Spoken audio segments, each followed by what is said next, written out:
अब देखिए पता है क्या होगा इसमें ना, शुरुआत में क्या करेगा, आपको कुछ थियोरेटिकल बातें करी जाएंगी, है ना। In the previous few chapters we have talked about way of describing the motion of object, the cause of motion and gravitation. Another concept that helps us understand and interpret many natural phenomena is work. देखिए आपने last के chapter में कह रहा है कि हमने motion को डिस्क्राइब किया, है ना, मोशन को हमने डिस्क्राइब किया, मोशन क्यों होता है उसका हमने कारण देखा, भाई फोर्स लगने की वजह से मोशन होगा, ठीक, ओके। और कह रहा हमने ग्रेविटेशन के बारे में सीखा, ग्रेविटेशन या ग्रेविटेशनल फोर्स क्यों लगता है, तो जो ग्रेविटेशनल फोर्स होता है वो क्यों लगता है, दो मासेस के बीच में फोर्स ऑफ अट्रैक्शन होता है, ठीक है। तो ये सब चीजें हम लोग पढ़ के आए हैं, ठीक है। अब देखिए कह रहा है another concept that helps us understand and interpret many natural phenomena is work, okay. कह रहा है बहुत सारे ऐसे नेचुरल फिनोमेना आपको देखने को मिलेंगे जिसके लिए आपको एक न्यू फिजिकल क्वांटिटी को पढ़ने की जरूरत है, और उस न्यू फिजिकल क्वांटिटी का नाम है वर्क। सुन लीजिए ध्यान से, मैंने आपको पहले भी बताया है, फिर से बता रहा हूं। आप अपने नेचर में आसपास चीजों को देखते हो, चीजों की स्टडी करने के लिए आपको नए नए फिजिकल टर्म्स बनाने पड़ते हैं। तो साइंटिस्ट लोगों ने फिर से एक नया फिजिकल टर्म बनाया जिसका नाम क्या होता है, वर्क, ठीक। जैसे कि अब साइंटिस्ट लोगों ने अपने आसपास देखा कि ऐसा कुछ हो रहा है, ये देखिए, मान लीजिए ये कोई सरफेस है, ठीक, ये कोई सरफेस है और इस सरफेस पे ऐसे बॉक्स रखा हुआ है, कोई ये बॉक्स रखा हुआ है। अब देखिए क्या किया इन्होंने, इस बॉक्स को, ठीक, यहां से पुश करके यहां पे लेके आए हैं। तो इसको जो ऐसा पुश करके धक्का मार के यहां से यहां तक लेके आए हैं, तो फिजिक्स की भाषा में बोला जाएगा कुछ वर्क किया गया है। मतलब उन्होंने ये जो धक्का मार के इधर से इधर लेके आए हैं, तो उन्होंने बोला अरे एक नया फिजिकल टर्म आ गया, अब तो हमें वर्क की स्टडी करनी पड़ेगी, ठीक। किसकी स्टडी करनी पड़ेगी अब हमें, वर्क की। तो बच्चों एक न्यू फिजिकल क्वांटिटी आज आपके सामने आई है,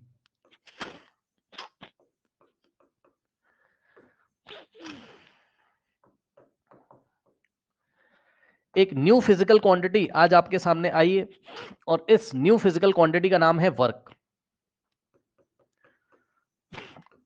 अब ये क्या होता है, क्या क्या चीजें हैं, ठीक है, अभी हम इसको पढ़ेंगे डिटेल में धीरे धीरे। लेकिन जैसे ही बच्चों आपके सामने कोई फिजिकल क्वांटिटी आती है, तुरंत आपको मैंने पढ़ाया है चैप्टर 1 में, 2 में, 3 में फिजिक्स में, कि आपको तुरंत ये बताना होता है कि वो स्केलर है या वेक्टर है।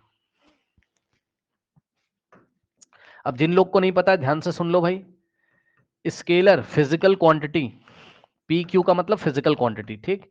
स्केलर फिजिकल क्वांटिटी वो फिजिकल क्वांटिटी होती हैं जिनको एक्सप्लेन करने के लिए या जिनको डिस्क्राइब करने के लिए या जिनको समझाने के लिए आपको दो बातें बतानी पड़ती हैं। क्या क्या, एक तो उसका मैग्नीट्यूड बताना पड़ेगा, और मैग्नीट्यूड का मतलब होता है क्या, नंबर, न्यूमेरिकल वैल्यू, है ना, उसका अमाउंट कितना है। मैग्नीट्यूड का कोई नया मतलब नहीं होता है, मैग्नीट्यूड का मतलब होता है उसका न्यूमेरिकल वैल्यू, है ना, मतलब नंबर में वो कितना है।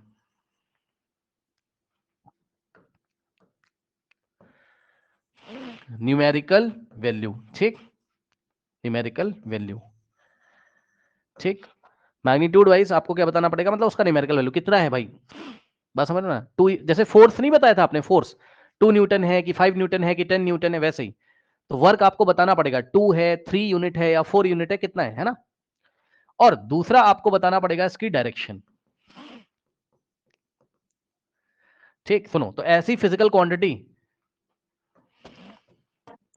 सर डायरेक्शन वेक्टर में नहीं होती।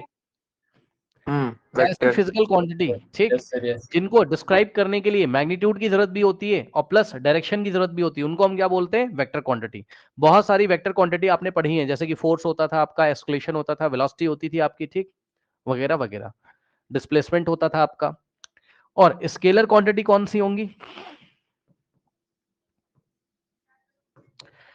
जिनको डिस्क्राइब करने के लिए आपको डायरेक्शन की जरूरत नहीं होती, ओनली मैग्नीट्यूड की जरूरत होती है। ओनली किसकी जरूरत होती है, मैग्नीट्यूड मैग्नीट्यूड की जरूरत होती है, ओनली मैग्नीट्यूड की जरूरत होती है, बस नो डायरेक्शन। ठीक, नो डायरेक्शन। यहां पर आपको बच्चों डायरेक्शन की कोई भी जरूरत नहीं पड़ेगी, ठीक है ना, no direction, only magnitude, no direction. ठीक, अब सुनिए, तो वर्क को कौन सी कैटेगरी में रखा गया है, तो ध्यान से सुनिएगा, वर्क को हम लोग ने रखा है स्केलर में। वर्क को डिस्क्राइब करने के लिए बच्चों सुन लीजिए ध्यान से, पहले हम एक काम करते हैं, लास्ट चैप्टर की तरह हम कुछ बेसिक अपने पहले तैयार कर लेते हैं, फिर हम बुक में आएंगे, देखेंगे क्या क्या बातें उन्होंने हमें पढ़ाई हुई हैं। पहले हम कुछ बेसिक क्लियर करेंगे अपने इस चैप्टर के, ठीक है ना बच्चों। Work is a scalar quantity, और आज जो मैं पढ़ा रहा हूं कल आप प्लीज याद करके आइएगा, work is a scalar physical quantity, PQ का मतलब फिजिकल क्वांटिटी। ठीक,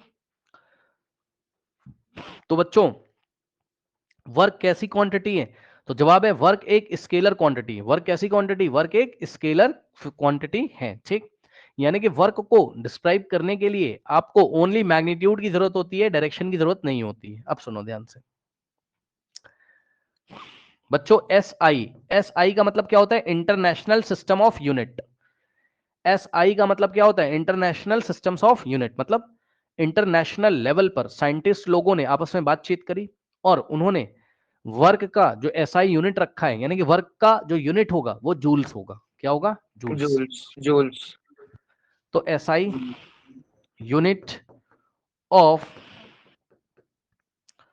वर्क इज, वर्क का एसआई यूनिट क्या होता है बताइए, जूल्स। क्या होता है, जूल्स। ठीक, और जूल्स को ऐसे है ना, ये ऐसे लिखते हैं और शॉर्ट में जे लिखते हैं, कैपिटल जे से दिखाते हैं। सही है, शॉर्ट में हम जूल्स को कैसे दिखाते हैं, कैपिटल जे से दिखाते हैं, ये इस तरीके से। ये हो गया। ठीक, अच्छा, अब सुनिएगा मेरी बात को ध्यान से, ये एक बेसिक आपका तैयार हो गया। मेरे ख्याल से आपको कोई डाउट इसमें नहीं होना चाहिए, धीरे धीरे हम लोग चीजें सीखेंगे, लेकिन आप याद तो करो पहले, वर्क स्केलर फिजिकल क्वांटिटी होती है या वर्क एक स्केलर क्वांटिटी होती है, मतलब इसको डिस्क्राइब करने के लिए, इसको बताने के लिए आपको केवल मैग्नीट्यूड की जरूरत होती है, डायरेक्शन की जरूरत नहीं होती है। कहने का ये मतलब है, ध्यान से सुनिएगा जरा, मान लो हम इस बॉक्स को यहां से यहां ले गए, ठीक, तो साइंटिस्ट लोग बोलेंगे ऐसे करके, है ना, वर्क कितना हुआ, 20 जूल्स। थोड़ा और दूर ले जाओगे तो ज्यादा वर्क होगा, मान लो तब वर्क कितना हुआ, 30 जूल्स, मान लो, मान लो, मानने में क्या जा रहा है। ठीक, डायरेक्शन वगैरह नहीं बता रहे हैं, केवल मैग्नीट्यूड बता रहे हैं, उसका न्यूमेरिकल वैल्यू बता रहे हैं और साथ में यूनिट बता रहे हैं। न्यूमेरिकल वैल्यू 20 है, यूनिट जूल है। न्यूमेरिकल वैल्यू 30 है, यूनिट जूल है। न्यूमेरिकल वैल्यू देख के आपको पता चलेगा, न्यूमेरिकल वैल्यू देख के आपको पता चलेगा क्या, कि कितना वर्क हुआ है, बस। ठीक, अब चलिए मुझे बताइए, ये फर्स्ट वर्क मैंने आपको दिया और ये सेकंड वर्क दिया, अब मैं आपसे पूछ रहा हूं, बताओ कौन सा वर्क ज्यादा है, चलिए बताइए कौन सा वर्क ज्यादा है। 20 जूल 30 जूल सॉरी ठीक है, 30 जूल। सेकंड वाला कैसे पता चला, कैसे पता चला, तो जवाब है न्यूमेरिकल वैल्यू देख के। मैग्नीट्यूड ज्यादा है ठीक है, तो न्यूमेरिकल वैल्यू देख के आपको पता चला। ठीक है, ये चीज हो गई। अब सुनिएगा ध्यान से, पहले बेसिक क्लियर कर लेना, फिर तो हो ही जाएगा। ठीक, अब देखिए बच्चों, होता क्या है मैं आपको बताऊं, देखो बात समझना जरा, क्लास 10th में आप कुछ फॉर्मूला पढ़ोगे, लेकिन अभी मैं आपको थोड़ा बहुत बता देता हूं, आप याद कर लीजिए। क्या क्या याद करना है मैं आपको बताता हूं, सुनो ध्यान से, अभी के लिए आपको याद करना है। सुनो, जब भी मैं आज के बाद आपसे पूछूंगा, सुनो, देखो COS कॉस और ये एंगल है थीटा। ठीक, कॉस थीटा, इसको पहले पढ़ना सीख लो, क्या लिखा हुआ है, कॉस थीटा, पढ़ लिया। ये एक टिग्नोमेट्रिक रेशियो होता है, हाँ, कॉस क्या होता है, एक टिग्नोमेट्रिक रेशियो होता है। इसमें जो कॉस लिखा हुआ है, कॉस क्या होता है, एक तरीके का एक्सक्यूज मी ट्रिग्नोमेट्री का सर नाम। हाँ हाँ, बताइए, बोलिए। सर हमें स्कूल में करवा दिया ट्रिगोनोमेट्री कोई पूरा बात नहीं, कॉस क्या होता है आपका, टिग्नोमेट्रिक रेशियो होता है, नेक्स्ट ईयर हम डिटेल में पढ़ेंगे, अभी आप काम की बात ध्यान से सुनिए। ठीक, जो बच्चे, जिन बच्चों ने कब मतलब ट्रिग्नोमेट्री नहीं पढ़ा है, पढ़ना भी नहीं है आपको अभी, सुनो ध्यान से, नाम तो सुना होगा, बस सुन लो ध्यान से, जो बता रहा हूं उतना आपकी बात बन जाएगी। ठीक है, कॉस होता है टिग्नोमेट्रिक रेशियो, और ये जो थीटा लिखा है बच्चों ऐसे करके, थीटा होता है एंगल। ठीक, थीटा होता है एंगल, हाँ ठीक। जी। अब सुनो, अगर थीटा हमने 0 डिग्री ले लिया मान लीजिए, ठीक, तो कॉस के सामने 0 लगेगा, कॉस 0 डिग्री, और कॉस 0 डिग्री होता है 1, याद करोगे? सुना? याद करिए, जब भी मैं क्लास में आपसे पूछूंगा कि कॉस 0 का वैल्यू बताइए, तो आंसर कितना बताओगे आप? 1, ठीक। 1।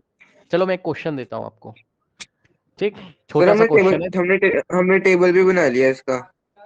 कोई बात नहीं भाई, जो मैं पढ़ा रहा हूँ वो देखिए, है ना, पहले आप फिजिक्स देखिए जो मैं पढ़ा रहा हूँ। इधर देखिए स्टूडेंट्स, हाँ जी। मान लीजिए मैंने आपको एक सवाल दिया, y is equals to 2 into cos 0 degree. अब मैं कह रहा हूं कि इसका आंसर बताइए, तो देखो कैसे करेंगे। 2 2 इंटू 1। इंटू, फिर ये जो कॉस 0 डिग्री है, इसको आप सामने वाले को दिखाने के लिए ऐसे ब्रैकेट में लिख लो। कोई बोलेगा क्यों लिखा, तो कह देना देखो भाई हम कॉस 0 की आपको वैल्यू लगा के यहां दिखाएंगे, इसलिए हमने ऐसा लिखा है, ठीक। मतलब 2 इंटू कॉस 0 कितना हो जाएगा? 1, तो 2 इंटू 1 हो गया 2, तो y का वैल्यू कितना आ गया? 2, ठीक।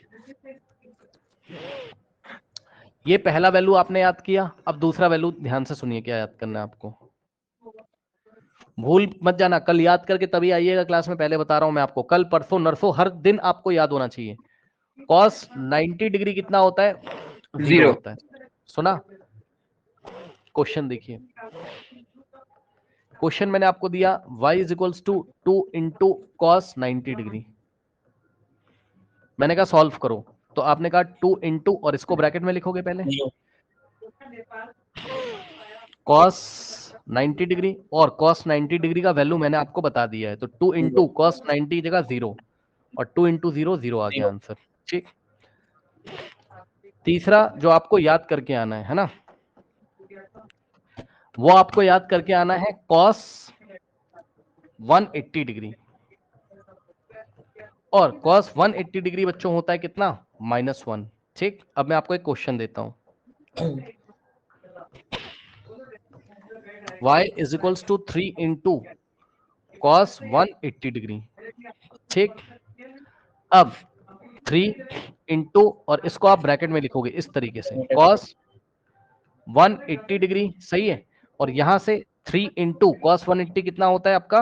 -1, आपको याद ही है, और 3 इंटू -1 -3 आ रहा आंसर, ठीक। ओके, तीन वैल्यूज को अभी के अभी याद करिए, cos 0 1, cos 0 डिग्री 1, cos 90 होता है 0, और cos 180 होता है -1, याद कर लो फटाफट। अब कुछ बेसिक्स और सीखिए जरा ध्यान से बच्चों, देखिए, मान लो बच्चों एक वेक्टर मैंने इस तरीके से दिखाया, ये फर्स्ट वेक्टर है, और इसी की तरफ जरा समझना जरा, अरे कोई वेक्टर क्वांटिटी होगी यार, क्या टेंशन ले रहे हो तुम, है ना, होगी, हम क्या करें यार, एक वेक्टर को ऐसे दिखाया, और इसी डायरेक्शन में दूसरे वेक्टर को भी दिखा दिया। देखो कैसे दिखाया, समझना जरा, देखो येलो कलर से दिखाऊंगा, देखना, ए ऐसे दिखा दिया, ये दूसरा वेक्टर है, ठीक। अब बताओ क्या दोनों आपको ऐसा पैरेलल दिखाई पड़ रहे हैं और एक ही डायरेक्शन में दिखाई पड़ रहे हैं कि नहीं, बताइए, या सुनो, हाँ जी सर। ठीक। तो जब भी ऐसा होगा ध्यान से सुनिएगा भाई, दिमाग में फिट कर लीजिएगा, बता रहा हूं ये सब बेसिक, ठीक। जब भी आपको ये वेक्टर 1 है और ये वेक्टर 2 है, अब बच्चे सोचेंगे वेक्टर क्या है ये, अरे यार होगा कि तुमसे क्या मतलब है, कोई वेक्टर क्वांटिटी होगी, ठीक। ये फर्स्ट वेक्टर क्वांटिटी, ये सेकंड है, दोनों सेम डायरेक्शन में, क्या दिक्कत है तुम्हें? तो जब भी दोनों सेम डायरेक्शन में, तो थीटा कितना लेना है? 0 डिग्री। सुना? जब दोनों सेम डायरेक्शन में होते हैं, जब both vectors are in the same direction, जब दोनों वेक्टर सेम डायरेक्शन में होते हैं, तो एंगल कितना लेना है आपको? 0 डिग्री। तो थीटा कितना चलेगा यहां? 0, ठीक। अब सुनिए, ये हो गया आपका नंबर 1, है ना।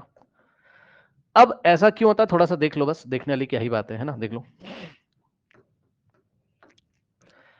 नीचे वाले वेक्टर को मैंने ऐसे ही रख दिया, और ऊपर वाले वेक्टर को मैं रोटेट करूंगा, देखो कैसे, आपको दिखाने के लिए बस मैं ऐसा कर रहा हूं, है ना, ताकि आपको कुछ समझ में आए चल क्या रहा है।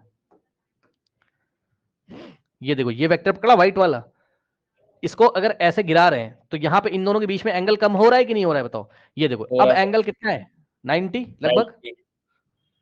इसको गिरा दिया 60, 30, 20, 10, 0। ठीक,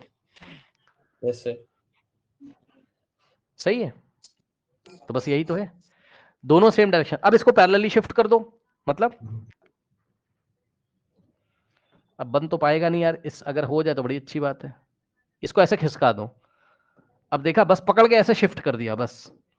तो है तो ये उसी डायरेक्शन में, डायरेक्शन थोड़ी ना चेंज हो गई। पहले ऐसे पड़ा हुआ था ये, इसको पकड़ के ऐसे शिफ्ट कर दिया तो एंगल तो 0 होगा, नहीं समझे? बताओ। हो गया। अब देखो जरा अगला, इसी में चाहे आपको ऐसा दिखाई पड़ जाए और इसी डायरेक्शन में ऐसा दिखाई पड़ जाए, दोनों अलोंग द सेम लाइन है, दोनों अलोंग द सेम लाइन है, तो इस कंडीशन में भी एंगल कितना होगा, बोलो? 0। 0। कोई डाउट है बताइए। Case 2, when both the vectors are perpendicular, when both the vectors are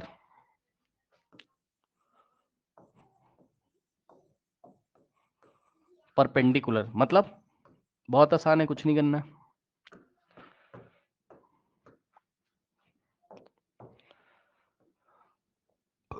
ये येलो वाला वेक्टर ऐसा और व्हाइट वाला वेक्टर ये ऐसे घूम के आ गया, 90 डिग्री बना रहा है इसके साथ। तो ऐसी कंडीशन में थीटा कितना लेना पड़ेगा आपको, 90 डिग्री, मतलब दोनों वेक्टर्स के बीच का एंगल कितना है, 90। ठीक, और ऐसा भी हो सकता है कि मान लो येलो वाला वेक्टर ऐसे है और व्हाइट वाला वेक्टर ऐसे आ गया, ये ऐसे रोटेट कर गया, अभी भी थीटा आपको कितना लेना पड़ेगा, 90 डिग्री। दोनों वेक्टर्स के बीच का एंगल कितना है, 90 है। बताइए कोई डाउट है? नहीं, बहुत सर। आसान है। अब आगे देखो जरा, अगर ऐसा हो जाए, कुछ भी कैसा भी हो जाए, इतने तो आप समझदार हो, येलो वाला वेक्टर ऐसे हो जाए और व्हाइट वाला ऐसा हो जाए, तब भी एंगल कितना हो गया आपका, थीटा 90। ठीक, और ऐसा भी हो सकता है कि येलो वाला वेक्टर आपका ऐसा हो जाए, अब तो आपको कुछ करना नहीं है, समझदार हो आप, यहां पे ऐसा हो जाए, तब भी एंगल कितना लोगे आप, 90। कोई डाउट है बताइए? ठीक, तो ये सारे आपके जो है एंगल्स की कहानी है। केस नंबर 2 है ये। केस नंबर 3 देखिए। जब जब वो दो वेक्टर एक दूसरे का ऑपोजिट हो। हाँ, अब देखिए बच्चों, येलो वाला वेक्टर मैंने ऐसे बनाया, कैसे, ऐसे, cos 180। और व्हाइट कलर वाला वेक्टर मैंने ऐसे पकड़ा। अब देखिए जरा, मैं इसको रोटेट करूंगा अभी, देखिएगा जरा ध्यान से। 180 डिग्री पे। ये घुमाया ऐसे 90 और 90 और घुमा दिया, जस्ट ऑपोजिट कर दिया, 80। 180। तो यहां एंगल कितना बना, 180। अब खास बात है, 180। हाँ, अब थीटा हम लोग कितना लेंगे, 180। अब ध्यान से सुनिएगा, आपको दो वेक्टर्स की डायरेक्शन चेक करनी है। यदि दोनों वेक्टर ऑपोजिट हुए, एक ऐसे और एक जस्ट ऑपोजिट, तो एंगल कितना लेना है, 180। तो केस 3 में एंगल 180 हमें कब लेना है, तो जवाब है when both the vectors are Opposite. just opposite या are in the opposite direction, are in the opposite direction। जब दोनों वेक्टर ऑपोजिट डायरेक्शन में होते हैं तो हम एंगल कितना लेते हैं, 180 डिग्री। ठीक, अच्छा, अब देखिए, चाहे ऐसा दिखाई पड़े और चाहे ऐसा दिखाई पड़े,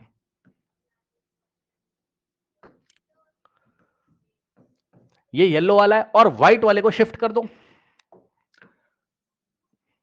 व्हाइट वाले को एंटी पैरेलली शिफ्ट कर दो, ऐसे, ये ऐसे ही ऐसे, अभी भी जस्ट ऑपोजिट है, तो अभी भी एंगल कितना लोगे, 180। ठीक, चलो ये चीज हो गई।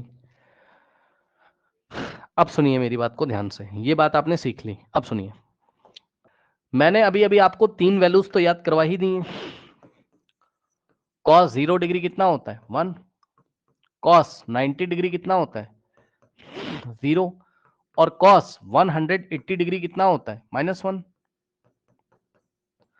Yes sir. इसके अलावा, हाँ, इसके अलावा कभी कभी आपको किसी रेफरेंस बुक में सवाल मिल जाएंगे, तो उसके लिए आप क्या कर सकते हो, ये टेबल आप याद कर सकते हो। टेबल तो नहीं, मतलब बस मैं जस्ट आपको कुछ वैल्यूज याद करा रहा हूँ, ठीक है ना। देखो, ये थीटा 0 डिग्री हो सकता है, 30 डिग्री हो सकता है, 45 डिग्री हो सकता है, 60 डिग्री हो सकता है, 60 डिग्री और 90। 90 डिग्री। ठीक, 180 का वैल्यू यहाँ लिखा हुआ है। अब सुनो ध्यान से, पीछे से आगे चलो, ऐसे करके, कैसे, ऐसे देखो, 0, 1/2, 1/√2, √3/2 और 1। अब इस टेबल को पढ़ना सीखिए। cos थीटा, जब थीटा की वैल्यू 0 लोगे तो cos 0 कितना आएगा, cos 0 कितना आएगा 1, समझे। cos जब थीटा आप कितना लोगे 30, तो cos 30 डिग्री का वैल्यू कितना आएगा, चेक कर लो, cos 30 कितना आएगा √3/2। फिर cos 45 का वैल्यू कितना आएगा 1/√2। फिर cos 60 डिग्री का वैल्यू कितना आएगा 1/2। 1/2।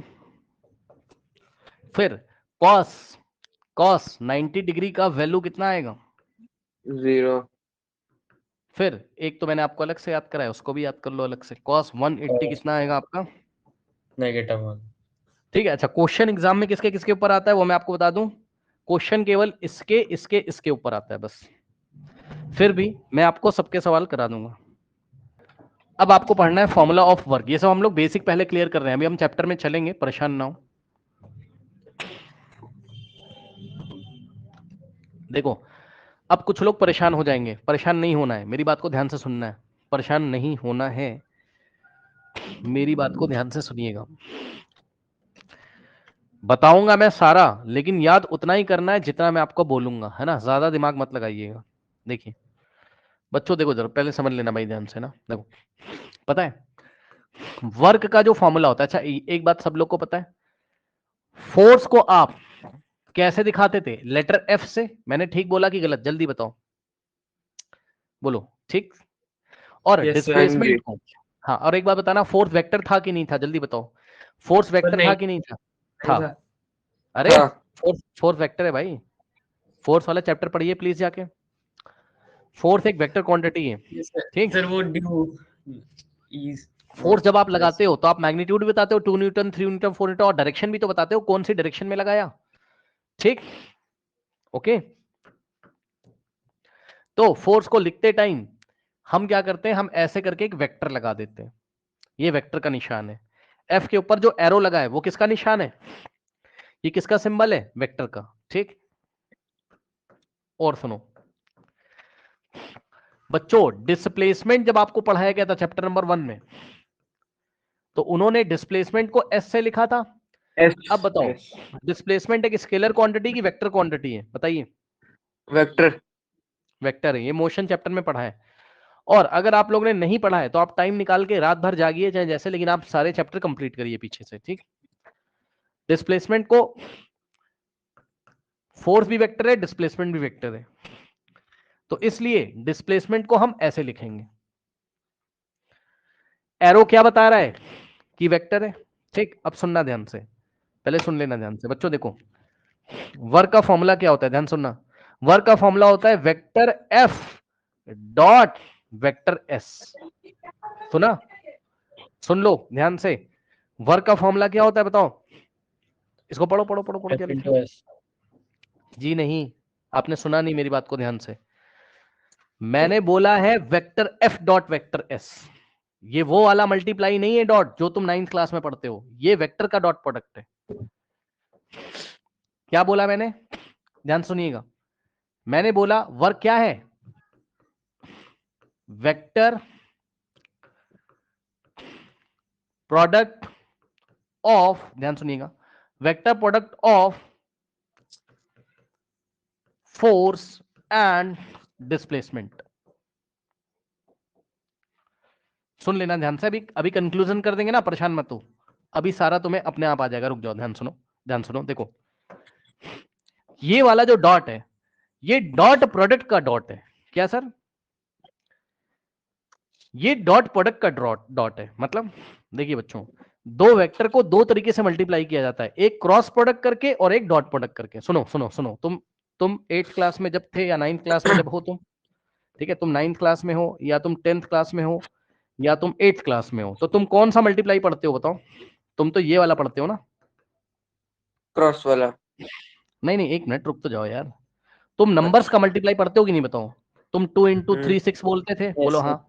ठीक, तुम हाँ 4 3 12 बोला करते थे, ऐसा सब तुम पढ़ के आए हो, ठीक है। तो बच्चों ये नंबर की मल्टीप्लीकेशन है। किसकी है ये? नंबर की। नंबर की मल्टीप्लीकेशन अलग होती है, सुन लो ध्यान से। जैसे नंबर की मल्टीप्लीकेशन होती है वैसे ही वेक्टर की भी मल्टीप्लीकेशन होती है। ध्यान से सुनिएगा क्या मैं बता रहा हूं आपको। जैसे नंबर की मल्टीप्लीकेशन होती है, वो तो हम लोग को आता ही है। अब एक नई चीज सुन लो, जैसे नंबर की मल्टीप्लीकेशन होती है वैसे ही वेक्टर की भी मल्टीप्लीकेशन होती है। Multiplication of two vectors. तो जब टू वेक्टर्स की मल्टीप्लीकेशन होती है तो इसके दो तरीके करने के। पहला तरीका क्या है? डॉट प्रोडक्ट कर लो दोनों का। क्या कर लो? dot नाम है, product. याद करना है, हाँ याद करना है तुम्हें यार, है ना। और दूसरा क्या है? क्या कर लो? क्रॉस प्रोडक्ट Dot कर लो। product. ठीक, फिर से सुन लो, दो वेक्टर को मल्टीप्लाई करने के लिए मैंने तुम्हें दिया, तो तुम सबसे पहले मेरे को ये बोलोगे, देखो सर ये ना नॉर्मल मल्टीप्लीकेशन नहीं है ये। मैंने कहा अच्छा, तो कौन सा है? तुम बोलोगे देखो सर, या तो ये डॉट प्रोडक्ट होगा और या तो ये क्रॉस प्रोडक्ट होगा। ठीक, अगर डॉट प्रोडक्ट है, मान लो एक वेक्टर ए है और एक वेक्टर बी है, मान लो वेक्टर ए है और वेक्टर बी है, तो अगर डॉट प्रोडक्ट लेना है तो दोनों के बीच में डॉट लगा दो, और अगर क्रॉस प्रोडक्ट लिखना है तो दोनों के बीच में क्रॉस लगा दो, बस। ठीक, अब सुनो, अब इसको कट कर दो और भूल जाओ आज के बाद, इससे तुम्हारा कुछ लेना देना नहीं है। यहां पर आओ, इससे तुम्हारा लेना देना है। अब ये डॉट प्रोडक्ट कैसे करते हैं, तो सुनो ध्यान से कैसे करते हैं। ए लिखो, इनटू में बी लिखो, और कॉस थीटा लिख दो। जहां पर थीटा क्या है? वेक्टर ए और बी के बीच का एंगल है। सुना ध्यान से क्या बोला मैंने? ये वेक्टर ए है ऐसे करके, और ये वेक्टर बी है, और इसके बीच में एंगल कितना है? थीटा। तो कुछ नहीं करना है तुम्हें, वेक्टर ए की जितनी वैल्यू देके रखा हुआ है, वेक्टर बी का जितना मैग्नीट्यूड देके रखा है, वेक्टर ए का मैग्नीट्यूड इंटू वेक्टर बी का magnitude into cos of angle between these two vectors. ठीक, तो सुनो, सुन लो पहले ध्यान से, अब देखो कंक्लूजन सुन लो, अभी समझ में आएगा, रुक जाओ। वर्क क्या है? Vector F dot vector S है। अब मैंने कहा कि इसका डायग्राम बनाओ, तो तुम बोलोगे देखो सर, मान लो ये वेक्टर एफ है और ये वेक्टर एस है, और दोनों के बीच में एंगल कितना है? थीटा है। ठीक, Theta. तो कुछ नहीं करना है तुम्हें। मैंने कहा यार इसको खोल के दिखाओ, मतलब इसको सॉल्व करके दिखाओ, तो तुमने बोला कि सर देखो ये नॉर्मल मल्टीप्लिकेशन नहीं है। मैंने कहा अच्छा, तो क्या है ये? तो तुम बोलोगे देखो सर, फोर्स एक वेक्टर क्वांटिटी है और एस का मतलब डिस्प्लेसमेंट भी एक वेक्टर क्वांटिटी है, तो इनका मैंने डॉट प्रोडक्ट लिया है। कौन सा प्रोडक्ट लिया है? Dot product. मैंने कहा अच्छा, तो मैंने कहा कैसे सॉल्व करोगे? तो तुमने बोला ऐसे। मतलब कैसे? जितना फोर्स दिया होगा उसको लिखोगे, जितना डिस्प्लेसमेंट दिया उसको लिखोगे, और इनटू में क्या करोगे? Cos of theta, cos Theta. Of angle between these two vector. मैंने कहा ये मुझे समझ में नहीं आ रहा है, जरा समझाओ। तो तुम बोलोगे देखो सर, अब देखो तुम मुझे समझाने जा रहे हो, इसका मतलब तुम मुझे ऐसे समझाओगे, बोलोगे देखो sir, force into S into cos theta, मतलब तीनों को मल्टीप्लाई करना है तुम्हें, फोर्स को, जितना डिस्प्लेसमेंट दिया हो और जितना कॉस थीटा दिया हो। अभी भी नहीं समझ में आया तो अब हम एग्जांपल लेंगे। एक क्वेश्चन देखिए छोटा सा, मान लो बच्चों थीटा दिया उसने 30 डिग्री, ठीक, फोर्स दिया उसने मान लो 5 न्यूटन, अरे भाई मान लो यार, है ना, और डिस्प्लेसमेंट दिया उसने कितना? 2 मीटर का। बहुत आसान है, कुछ नहीं करना है, रख दो वैल्यू। उसने कहा वर्क निकालो, तो वर्क कैसे निकालेंगे? फोर्स रखो, फॉर्मूले वैल्यू रखो, ये आप याद करो चाहे ना याद करो, ये आप याद कर लो कि वर्क क्या होता है? F S cos theta. यानी कि F into S into cos theta. ठीक, तो आपने बोला सर देखो फोर्स कितना दिया है, मैंने कहा कि 5 न्यूटन, आपने कहा रख दो। फिर आपने डिस्प्लेसमेंट देखा कितना दिया है, 2 मीटर, रख दीजिए। फिर कॉस और बच्चों थीटा कितना दिया हुआ है, 30 डिग्री, आपने कहा रख दो, मैंने कहा ठीक। अब कुछ नहीं करना है, सॉल्व करना है। 5 2 10 होता है, आराम से आपने लिख लिया, इंटू कॉस 30 लिख लिया। फिर आपने मेरे से पूछा और मैंने आपको बता दिया। आपने बोला सर ये बताओ कि कॉस 30 डिग्री कितना होता है। ठीक, मैंने कहा रूट 3/2। ठीक, ये भी मैं आपको दे दूंगा क्वेश्चन में, आप टेंशन मत लो, ये दिया रहेगा एग्जाम में। ठीक, 5√3 जूल्स। तो इधर क्या लिखोगे आप, √3/2। अब आप काट वाट दो, जैसे आप मैथ सॉल्व करते हो, 2 1 जा 2 5 जा, तो आ गया क्या 5√3 और यूनिट हो गई जूल्स। खत्म, यस सर। आंसर आ गया ये। ठीक, अब सुनना मेरी बात को ध्यान से, अब कंक्लूजन सुनो ध्यान से। कंक्लूजन क्या आपको याद रखना है वो सुनना भैया ध्यान से। कंक्लूजन में वर्क का मुझे फॉर्मूला याद सीधे रखना है, एफ एस कॉस थीटा। क्या याद रखना है मुझे, एफ एस कॉस थीटा। और सुनिए, और एक डायग्राम भी याद कर लीजिएगा कि अगर ऐसे करके फोर्स है और ऐसे करके डिस्प्लेसमेंट है और बीच में एंगल कितना है, थीटा। थीटा। हाँ, ये फोर्स वाला वेक्टर है, ये डिस्प्लेसमेंट वाला वेक्टर है, और इन दोनों के बीच में एंगल कितना है, थीटा है, मान लो। तो बस ऐसे करके हम वर्क निकाल देंगे। कोई पूछेगा कैसे करके, तो बोल देना देखो ऐसे करके, F into S into cos theta करके। मैंने कहा ठीक है। और मैंने पूछा ये कौन सी मल्टीप्लीकेशन का साइन है जो इंटू इंटू लगा है, तो ये क्लास 6 7 8 में जो मल्टीप्लाई पढ़ते थे वही वाला है, चेक कर लो कैसे। 5 2 10 नहीं तो किया हमने, तो ये वही वाला मल्टीप्लाई है जो हम बचपन से पढ़ते हैं। ठीक,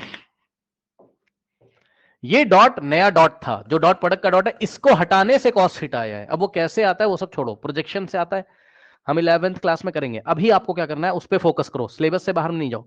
अभी आपको क्या करना है वो समझ भी नहीं पाओगे आप। आपको ये फॉर्मूला याद करना है।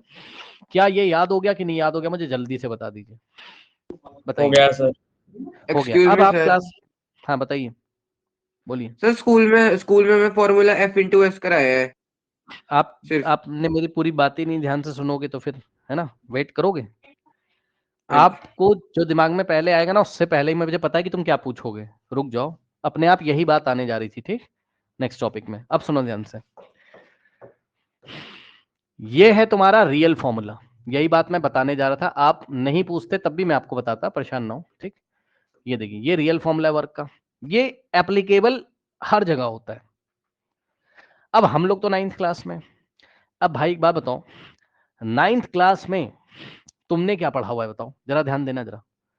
हम लोग है 9th क्लास में, है ना, और हमने आज तक क्या पढ़ा हुआ है, मोशन वाला चैप्टर था, या सबसे इंपॉर्टेंट कौन सा आपका चैप्टर था जिसमें, हाँ फोर्थ वाला चैप्टर हम लोग पढ़ के आए तो हैं। अब देखो डायग्राम बनाओ एक, अभी पता चलेगा तुम्हें, रुक जाओ, ध्यान से चेक करना बच्चों। ये एक टेबल रखी हुई है, फोर्थ वाला चैप्टर तुम पढ़ के आए हो, ध्यान से सुन लो। ये एक टेबल है, ऐसे करके, अरे समझ जाना यार, ये एक टेबल है ना, समझ जाओगे। ठीक, अब देखो, ये टेबल पे बच्चों मैंने एक ये येलो कलर का बॉक्स रख दिया ऐसे करके। ठीक, अब ये देख लीजिए ना, ये देखिए, ये टेबल का सरफेस है, ये मैंने बॉक्स रखा, ध्यान सुनो। अब मैं धक्का लगा रहा हूं, कितना, 5 न्यूटन का। अरे मान लो यार, लो 5 न्यूटन का धक्का लगाकर, मतलब फोर्स लगाया मैंने 5 न्यूटन, और इसको मैं 2 मीटर तक डिस्प्लेस कर देता हूं, कितना, 2 मीटर तक। इसको मैंने ऐसे धक्का लगाया और यहां से यहां ले आया मैं। अब मैं आपके सामने वेक्टर्स को दिखाने जा रहा हूं, जरा ध्यान दीजिएगा जरा। ये देखिए, ये फोर्स लगाया मैंने 5 न्यूटन का। बच्चों क्या मैंने सही एरो लगाया है या गलत लगाया बताओ, ऐसा तो नहीं लगा दिया ना सही मैंने, सही नहीं। लगाया भाई, सीधी सी बात है यार, फोर्स लगाया तो पूछेगा ना कौन से डायरेक्शन में, तो दिखा तो दिया, लो वेक्टर है ना, ये वाली डायरेक्शन में, देख लो। और ये ऐसे ही भाग गया, आपके सामने ही तो भागा है, मैंने क्या किया यार, ये चेक कर लो। जिस डायरेक्शन में फोर्स लगाया है उसी डायरेक्शन में तो डिस्प्लेसमेंट हुआ है, मानते हो कि नहीं भाई, ऐसे ही तो गया है, ऐसे तो नहीं उड़ गया है। ठीक, यानी कि अगर मैं आपको डिस्प्लेसमेंट वाला वेक्टर दिखाने की कोशिश करूं तो आप मुझे बताइएगा क्या सही है कि नहीं। देखिएगा, डिस्प्लेसमेंट वाला वेक्टर भी यदि मैं ऐसे करके दिखाऊं तो कोई समस्या बताइए? नहीं सर। सर नहीं। और डिस्प्लेसमेंट मैं तुम्हें बता रहा हूं ना, तुम टेंशन क्यों ले रहे हो, मैं बता रहा हूं तुम्हें। डिस्प्लेसमेंट 2 मीटर है, मैंने क्वेश्चन में दे दिया। अब जरा भाई एक बात बताओ, ये डायग्राम और ये डायग्राम, यहां पर फोर्स और एस के बीच में एंगल कितना था? थीटा। लेकिन यहां पर फोर्स और एस के बीच में एंगल कितना है, जल्दी से बता दो। 0 0 0 0। हाँ, अब 0 सुनो, 0 नाइन्थ क्लास में तो तुम यही पढ़ते हो ना, और जैसे ही तुम ये पढ़ते हो नाइन्थ क्लास में, तो फॉर्मूला किस में चेंज हो जाएगा, चेक कर लो। W बराबर F into S into cos, cos और 0 थीटा की जगह 0 0 रखोगे, और कॉस 0 कितना होता था? 1। 1 ठीक। सर तो इसलिए नाइन्थ क्लास में उन्होंने फॉर्मूला क्या पढ़ाया? F into S into into cos S 0 की जगह 1। ठीक। 1 तो W इज इक्वल टू, अब एफ एस इंटू 1, तो भाई 1 का कोई मतलब है नहीं, F S into 1 F S आ जाएगा। तो F इंटू एस, इसलिए नाइन्थ क्लास में पढ़ाया। अब ध्यान सुनो, नाइन्थ क्लास में आपको ये फॉर्मूला उन्होंने क्यों पढ़ाया? तो जवाब है, नाइन्थ क्लास में ये वाला फॉर्मूला उन्होंने इसलिए पढ़ाया क्योंकि हमारे नाइन्थ क्लास में जो मैक्सिमम केसेस होंगे, उसमें 99.99% केसेस ऐसे होंगे, आप जिधर फोर्स लगाओगे उधर ही मूव करेगा वो। नहीं समझे? जिधर फोर्स लगाओगे समझ गए उधर ही सर, मूव समझ गए। करेगा। समझ तो गए सर दोनों के बीच एंगल, हाँ, दोनों वेक्टर के बीच में एंगल कितना पड़ेगा? 0। 0 0। उसके 0 होते ही cos 0 कितना हो जाएगा? 1। तो ये वाला टर्म 1 आपका गायब हो जाएगा 1 होने की वजह से, इसलिए उन्होंने F इंटू एस पढ़ा दिया आपको। कोई समस्या बताइए? नहीं सर। नो सर नहीं। अब एक और दिखा दूं मैं आपको, हाँ जी। चलो जरा मुझे क्या आप यहां देख के बताओगे कि अगर हम लोग आंसर निकालने चलते, मान लीजिए इसी सवाल का आंसर निकालने चलते हैं, ठीक? तो हम आंसर दो तरीके से निकालते हैं, समझिएगा जरा, देखिए। यस सर पहला मेथड, तो हम पूरा पूरा फॉर्मूला लगाते हैं, W is equals to F into S into cos theta. ठीक। तो यहां से हमारा आंसर क्या आता? एफ की वैल्यू आप कितनी रखते? 5 न्यूटन। एस की वैल्यू कितनी रखते? 2। और कॉस और थीटा की जगह आप 0 रखते। 5 2 जा 10 आता, और cos 0 1 आता, और 10 इंटू 1 10 जूल आ जाता वर्ग। यस और नो बताइए?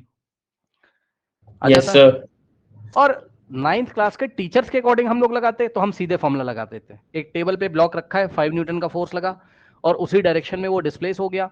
तो नाइन्थ क्लास के टीचर्स के अकॉर्डिंग अगर हम करते, जैसे स्कूल में बताते, तो हम F इंटू एस कर देते। ऐसा फॉर्मूला क्यों बताया वो मैंने आपको बता दिया। भाई थीटा 0 है तो cos 0 1 हो जाएगा, खत्म हो गया वो। ठीक। तो F की जगह आप सीधे रखते 5, और S की जगह आप सीधे रखते 2, आंसर आ जाता 10 न्यूटन। तो हम लोग ऐसे करके इसीलिए करते हैं। पूरा सर 10 मेथड ये जूल रहा। ठीक। 10 जूल। ठीक। 10 जूल, ठीक है ना, ये चीज होती। अब सुनना ध्यान से आगे। अब एक बात बताओ, आपके सामने ही सब कुछ है, और मुझे जरा ये बताइएगा, जरा ऊपर आपने क्वेश्चन सॉल्व किया था यहां पर, जरा बताओ ये आंसर आपका प्लस में आ रहा है कि माइनस में आ रहा है? जल्दी बताइए, पॉजिटिव या नेगेटिव? सर जल्दी से। पॉजिटिव पॉजिटिव आ रहा है, बिल्कुल सही। फिर मैंने एक और आंसर निकाला, तो कहां गया भाई? है ना? देखिएगा स्टूडेंट्स, फिर मैंने एक और आंसर निकाला, अभी आपके सामने ही निकाला है। चाहे आप ऐसे यस निकाल लो, चाहे आप ऐसे निकाल लो, ऑब्वियसली आप ऐसे ही निकालोगे, आपके स्कूल में ऐसे ही पढ़ाया गया है। ठीक। अब सुनो, अब ये बताओ आंसर प्लस में आया कि माइनस में आया? पॉजिटिव में ही आया पॉजिटिव आया। तो 2 बार आपने देखा अभी अभी आज की क्लास में कि वर्क पॉजिटिव आ रहा है, यानी कि क्या मैं अपनी कॉपी में एक नोट लगा सकता हूं?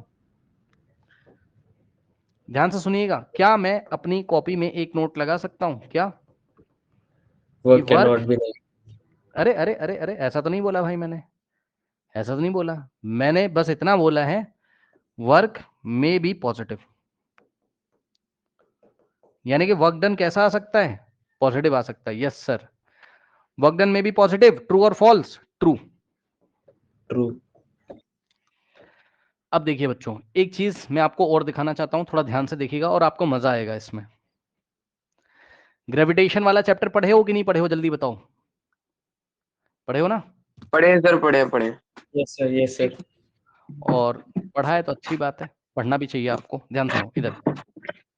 अब ध्यान से देखिएगा बच्चों, ये एक ब्लॉक रखा हुआ है, इसको मैं उठाने जा रहा हूं, मैं उठाऊंगा इसको। ठीक।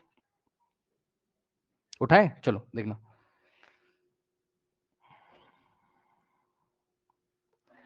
ये उठा के यहां से यहां तक ले गया, मैं कुछ ना कुछ मैंने वर्क किया। सुनो, आज तो मैं बेसिक सिखा रहा हूँ, बेसिक ही भाई पहले तुम्हें सिखाएंगे, अभी लेके जाएंगे चैप्टर में, परेशान ना हो, सुन तो लो पहले। अच्छा एक बात बताओ, ये अपने आप तो ऐसे चला नहीं जाएगा भाई, मैं ही तो उठाऊंगा या कोई और उठाएगा, Yes, जो भी sir. उठाए। भाई फोर्स लगाना पड़ेगा कि नहीं, पहले ये बताओ, ये ऐसा फोर्स लगाना पड़ेगा कि नहीं, बताओ।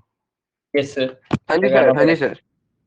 अब ध्यान से सुनना, जब मैंने इसको ऐसे उठाया तो मुझे क्यों फोर्स लगाना पड़ रहा है? तो जवाब है ग्रेविटेशनल फोर्स भी तो उसको खींच रहा है नीचे, उसको ही तो Yes. अपोज करने के लिए मुझे फोर्स लगाना पड़ा। Yes, sir. और सुनो हाँ ध्यान जी से, सर। मुझे कितना फोर्स लगाना पड़ा इसको उठाने के लिए, तो ध्यान से सुनिएगा। लगाने को तो मैं कितना भी लगा दूं, सुन लो, लगाने को तो मैं कितना भी लगा दूं, है ना, 20 न्यूटन, 30 न्यूटन, 40 न्यूटन, 50, 60, लेकिन मिनिमम फोर्स कितना लगाना पड़ेगा कि ये उठ जाए? तो जितना ग्रेविटेशनल फोर्स लग रहा है कम से कम उतना तो लगाना ही पड़ेगा। एक चीज आप हमेशा ध्यान रख लीजिए फिजिक्स में, मान लीजिए ये ब्लॉक है आपका और मैं इसको ऊपर खींचूंगा, लेकिन आपको ये तो पता ही है कि नीचे इस पे कौन सा फोर्स लग रहा है, इसका वेट, और वेट ही क्या होता है, ग्रेविटेशनल फोर्स। यस और नो, जल्दी से बताइए, इसका वेट ही तो क्या है, हाँ इसका जी ग्रेविटेशनल सर। फोर्स। और Gravitation Yes वेट sir। का force. फॉर्मूला क्या था, जल्दी बताना जरा, वेट का फॉर्मूला क्या था? डब्ल्यू का M मतलब weight, M into G। M into G. ध्यान से पहले सुन लीजिएगा, बहुत ध्यान से, है ना, मैं लिख दे रहा हूं, कहीं कुछ बच्चे गलत ना समझ जाएं, इसलिए मैंने पूरा लिख दिया कि मैं वेट निकाल रहा हूं। वेट होता है m इंटू जी। अब आइए चलिए मैं फटाफट आपको एग्जांपल भी देता हूं। मान लो ये वाले ब्लॉक का बच्चों मास भी उसने दे दिया आपको, ठीक, कुछ भी ले लो यार, 2 किलोग्राम, ठीक, और मान लो जी की वैल्यू उसने दे दी 10 मीटर पर सेकंड स्क्वायर, अरे मान लो, ठीक, तो इसका वेट कितना आ जाएगा? 20 टू kilo. इंटू 10, है ना, 20 20 न्यूटन। सुन kilogram. लो, न्यूटन न्यूटन न्यूटन, वेट भी एक तरीके का फोर्स होता है, और फोर्स का यूनिट क्या होता है? न्यूटन। तो वेट का Newton. यूनिट क्या होगा? न्यूटन। न्यूटन, ठीक। अगर आपने ग्रेविटेशन चैप्टर नहीं पढ़ा है तो ध्यान से पढ़िए उसको जाके, और उससे पहले फोर्स पढ़ना चाहिए आपको, पहले फोर्स फिर ग्रेविटेशन, और फोर्स से पहले मोशन, मोशन फोर्स फिर ग्रेविटेशन फिर ये वाला चैप्टर। वैसे मैं यहाँ समझाने की कोशिश कर रहा हूँ, ध्यान सुनो। तो ये इसका वेट है भाई, देखो फिजिक्स में क्या होता है पता है, मान लो 20 न्यूटन से अर्थ इसको नीचे खींच रही है, चेक कर लो ना यार, तुम्हारे सामने ही तो है, ये देखो ना, इसको 20 न्यूटन से अर्थ नीचे खींच रही, क्या अपने आप ऊपर आ जाएगा? बताओ। नहीं। अब सुनना नहीं। सुनना सुनना, देखो मैं 5 न्यूटन लगा रहा हूं, नहीं उठ रहा है, समझ गए होगे तुम तो। मैं केवल 5 न्यूटन लगा के उठाऊं तो उठेगा क्या, बताओ? नहीं। No, sir. हाँ। अब मैंने बढ़ा के 10 न्यूटन किया, क्या उठेगा? नहीं। नहीं। समझ गए होगे तुम। इसको उठाने के लिए कम से कम कितना लगाना पड़ेगा मुझे? 20 न्यूटन। हाँ। तो एक्चुअल में सुन लेना पहले, ध्यान से सुन लेना पहले, कान खोल के सुन लेना क्या बता रहा हूं। पता है एक्चुअल में हम लोग कितना लगाते हैं इसको उठाने के लिए? कम से कम 20 से थोड़ा सा ज्यादा। सुना क्या बोला मैंने? हाँ, ताकि हवा में उड़ जाए। हाँ हाँ।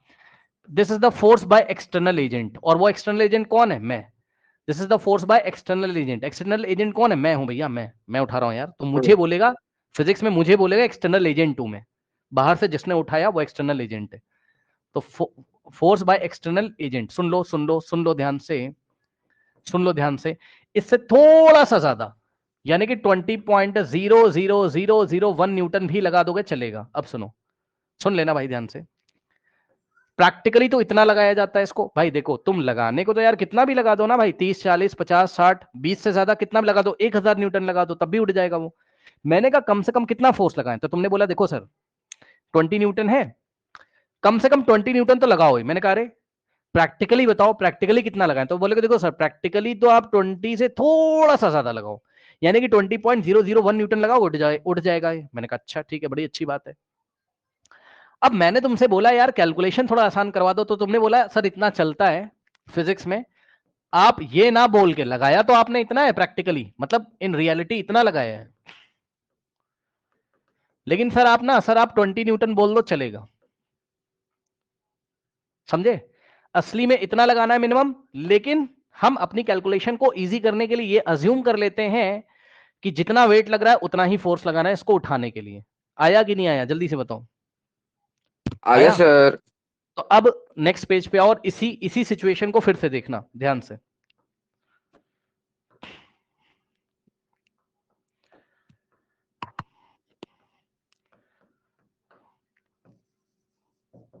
वेट कितना था बच्चों? 20 20 Newton. Newton.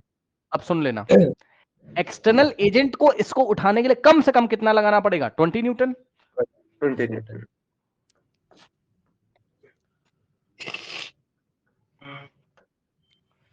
This is the force by external agent 20 Newton. सुन लेना, और यहाँ टेबल है। अरे ये टेबल का सरफेस है ना भाई, ये इस तरीके से, ये आपका क्या है, टेबल है ना, होगा टेबल, क्या करना हमें उससे, ठीक। Yes, अब sir. सुनना बहुत बहुत बहुत ध्यान से, वेट क्या है, तो वेट ही तो ग्रेविटेशनल फोर्स है यार। जितने फोर्स से अर्थ Yes. किसी ऑब्जेक्ट को अपने सेंटर की तरफ खींचती, तो ये वेट ही तो क्या है। Gravitational force. अब सुनना मेरी बात को ध्यान से देखिए, मैं इसको उठा के यहां से यहां जब ले जाऊंगा, और आपके सामने मैं ले भी जा रहा हूं, थोड़ा गौर करिएगा जरा।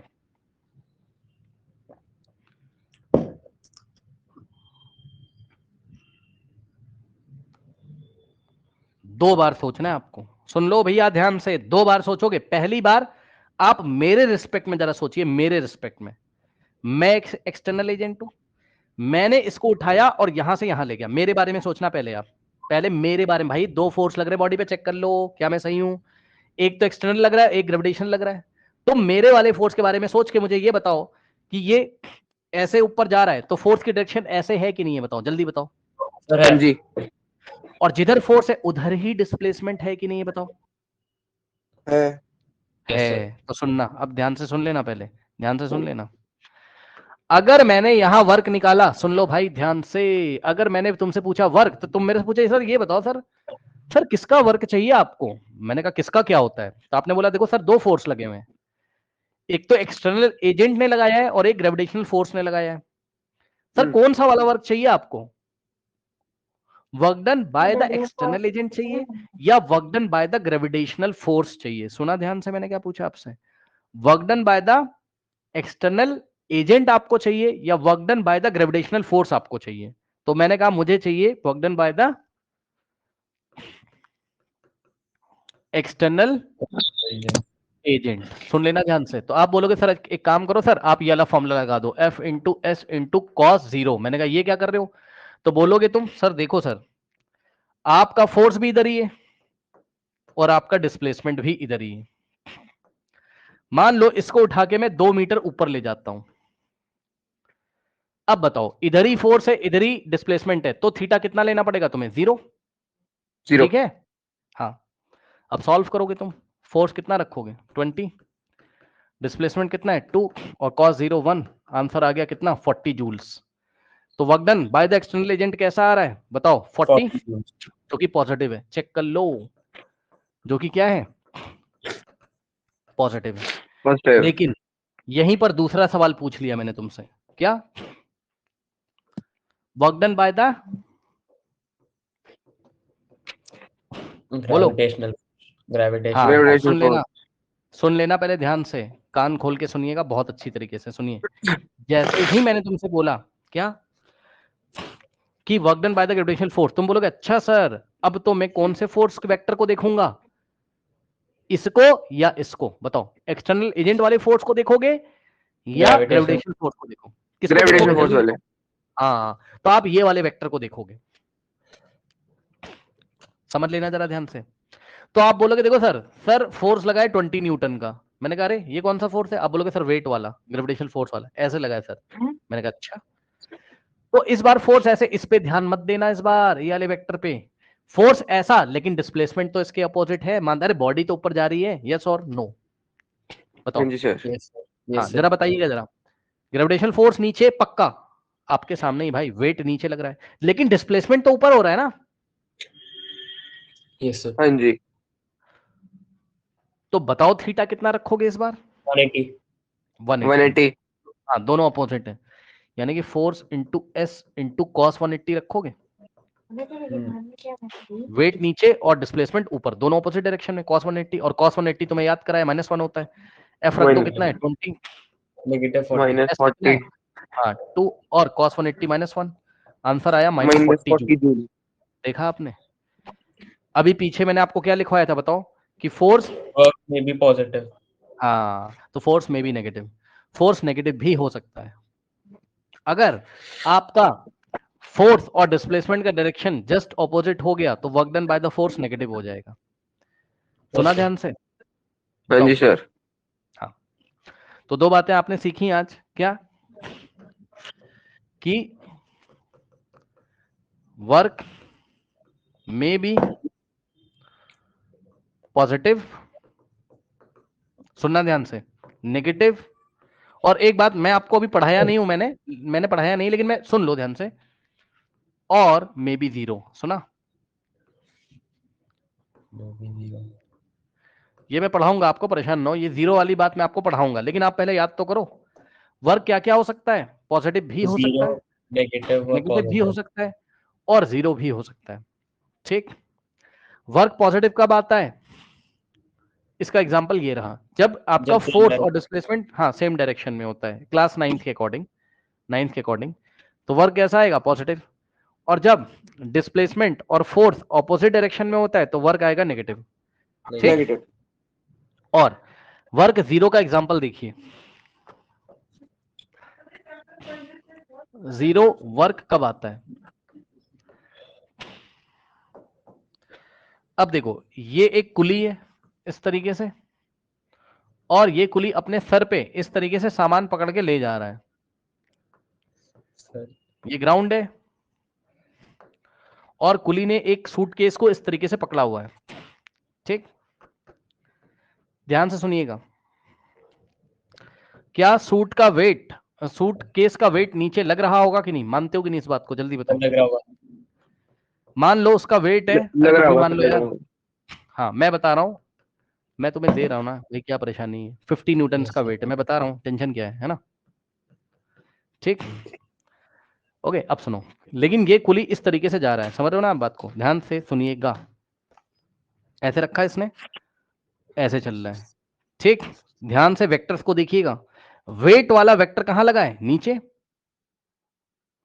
और डिस्प्लेसमेंट वेक्टर ऐसा है कि नहीं आपके सामने? चेक कर लो, इमेजिन करो। Yes sir, yes sir. ठीक, हाँ ध्यान जी। से सुनिएगा, डिस्प्लेसमेंट तो ऐसे होगा। अब मान लो ये कुली या लड़का जो भी है, ये चल के गया 2 मीटर तक, यस तो मैंने सर। पूछा बताओ कितना वर्क होगा, तो भैया थीटा कितना दिख रहा है? ठीक है, 90। हाँ, 90। ये एंगल कितना दिख रहा है डिस्प्लेसमेंट और वेट के बीच में? तो जीरो है उसकी वैल्यू। तो F इंटू एस इंटू फिर कॉस जीरो। 90। कॉस 90। फोर्स कितना? फोर्स वेट के 50। इक्वल ले लोगे तुम, है ना? क्योंकि पता है, एक बात और ध्यान सुन लो, ये work done by the gravity में निकलवा रहा हूं तुमसे। क्या सर? सुन लो ध्यान से भाई, ये मैं तुमसे क्या पूछ रहा हूँ? Work done by the gravitational force पूछ रहा हूँ। ठीक, F कितना? 50, S कितना? 2। 2, और cos 90 कितना होता है? 0। इस जीरो होने की वजह से जीरो जूल का एग्जांपल है। और सुनो, अब मैंने कहा नहीं यार ऐसे नहीं, तो मुझे ऐसे बताओ, वर्क डन बाय द कुली, अब कुली की स्पेलिंग वगैरह देख लेना जो भी होती, वर्क डन बाय द कुली, कुली ने कितना वर्क किया? ठीक, तो सुनो ध्यान से, सुनो एक बार बताओ यार, खुद सोचो, कुली सामान को ऐसे पकड़ा हुआ है ना, मसल से अपने फोर्स लगा रहा है, तो कुली तो ऊपर लगा रहा है ना ग्रेविटेशनल के अगेंस्ट, मानते हो कि नहीं? बताओ। हाँ जी। कहने का मतलब है कुली ने इतना ही फोर्स लगाया होगा, लेकिन ऐसे,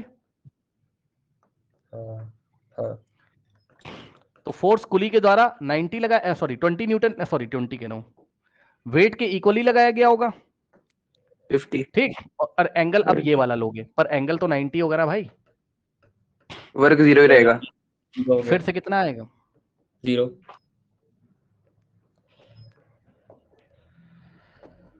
50 इंटू S2 और cos 90 0, फिर से 0 जूल आ गया। कहने का मतलब है कि जब कुली सामान लेके चलता है तो work done by the gravity निकालो, और चाहे वर्क डन बाय द कुली निकालो, बोथ केसेस में वर्क डन कैसा आता है? 0 आता है। ठीक, तो आज की क्लास में आपने क्या सीखा? वर्क का फॉर्मूला सीखा, और वर्क आपका पॉजिटिव भी हो सकता है, नेगेटिव भी हो सकता है, और 0 भी आपका वर्क हो सकता है। बताइए, कोई डाउट है? नहीं सर। नहीं।